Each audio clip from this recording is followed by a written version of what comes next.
بسم اللہ الرحمن الرحیم۔ السلام علیکم، میں ہوں ڈاکٹر نذیر صدیقی اور آپ دیکھ رہے ہیں یوٹیوب چینل۔ ناظرین کرام، پاکستانیوں کی حالت پہلے ہی بہت ابتر ہے۔ ہماری جو معیشت ہے اس وقت، جو پاکستان میں مہنگائی ہے، وہ پوری پاکستانی قوم بھی جانتی ہے بلکہ دنیا کے علم میں بھی ہے۔ اور بدقسمتی سے پچھلے 2-3 دنوں کے دوران جس طرح ہمارا جو روپیہ ہے اس کی گراوٹ ہوئی ہے، جس طرح ڈالر کے ریٹ بڑھا ہے، 30-35-40 روپے تک گراوٹ آئی ہے پاکستان کی کرنسی میں، ظاہر ہے اس کے نتیجے میں ہر ایک چیز کی قیمت بڑھی ہے۔ اور پاکستانیوں کی زندگی پہلے بھی بہت مشکل تھی، صرف جو ہے وہ سانس لے رہے تھے، اور گندم، آٹا،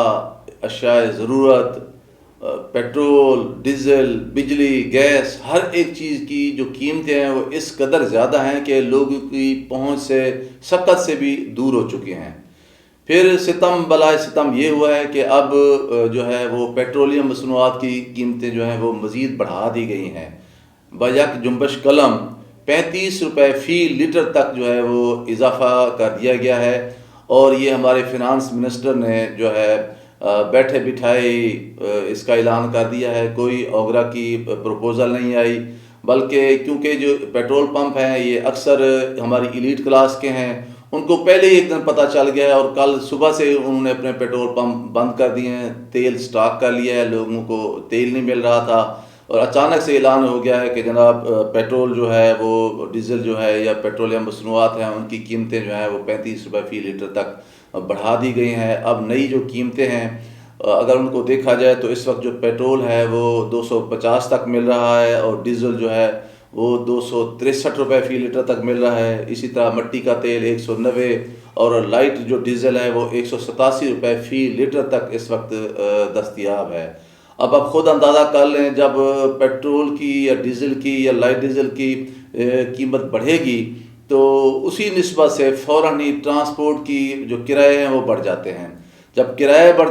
بڑھ جاتے ہیں تو وہ تمام چیزیں جو ٹرانسپورٹ ہوتی ہیں ایک جگہ سے لے کر دوسری جگہ تک، بھلے وہ ٹرک کے ذریعے جائیں، وہ کنٹینر کے ذریعے جائیں، وہ رکشوں کے ذریعے جائیں، پک اپ کیری کے ذریعے جائیں، بھلے ٹرالیوں کے ذریعے جائیں، ان سب کے ریٹس بڑھ جاتے ہیں۔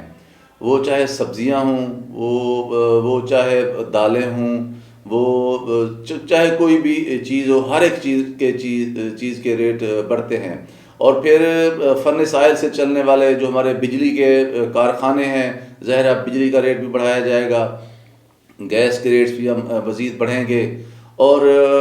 اس وقت جو ہے پاکستانی کی جو حالت ہے وہ انتہائی ناگفتہ بے ہے، ہم انہیں الفاظ میں بیان نہیں کر سکتے۔ لوگ جو ہیں وہ رونا بھی چاہیں تو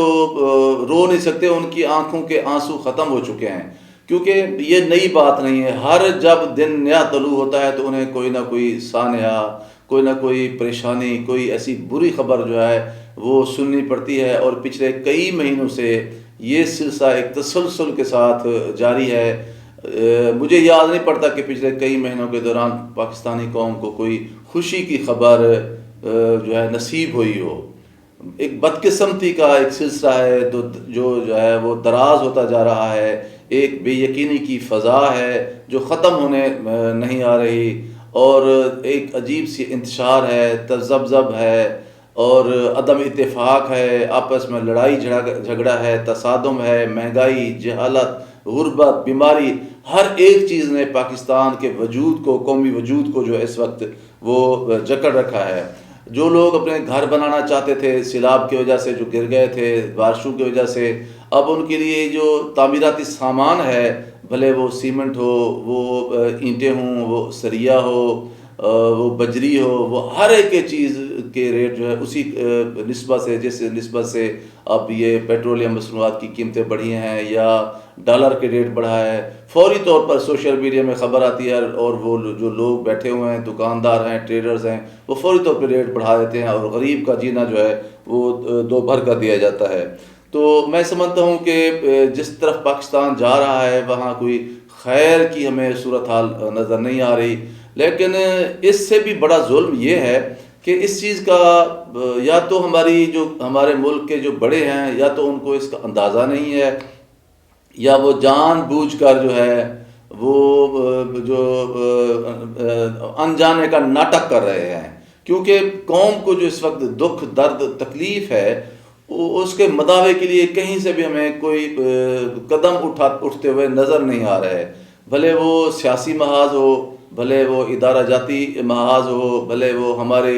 جو جہاں انصاف کے فراہم کرنے والے ادارے ہوں، کوئی بھی ایک ایسی طاقت نہیں ہے جو آگے بڑھ کر اس ساری صورتحال کو سنبھالنا اپنے ذمہ لے، تاکہ یہ جو پاکستانی قوم ہے جو اس وقت مایوسی کے جو گھاٹی میں اترتی جا رہی ہے اور اسے ہر طرف ہی اندھیرا نظر آ رہا ہے، وہ کوئی امید کی کرن دیکھے، کوئی روشنی کا اجالا دیکھنا اس کی قسمت میں شاید اسے نصیب ہو سکے۔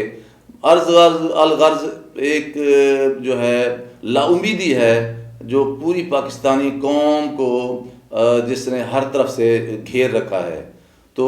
ہم جیسے جو کمزور لوگ ہیں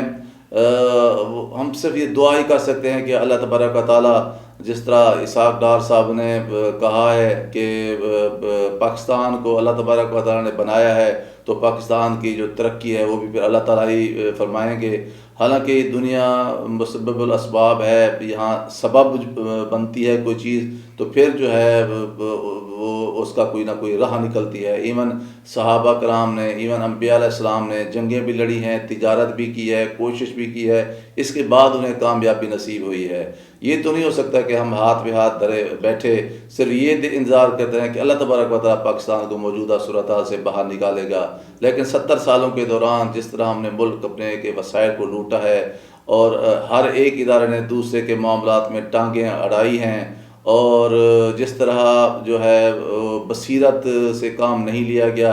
اور خود غرضی سے کام لیا گیا ہے، جتھے بندی کی گئی ہے اور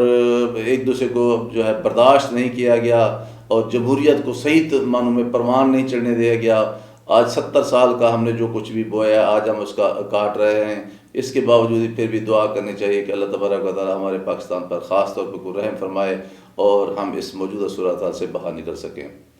تو ناظرین کرام آج کے لیے اتنا، انشاءاللہ ملتے ہیں اگلے ویلاگ میں۔ بہت شکریہ، السلام علیکم۔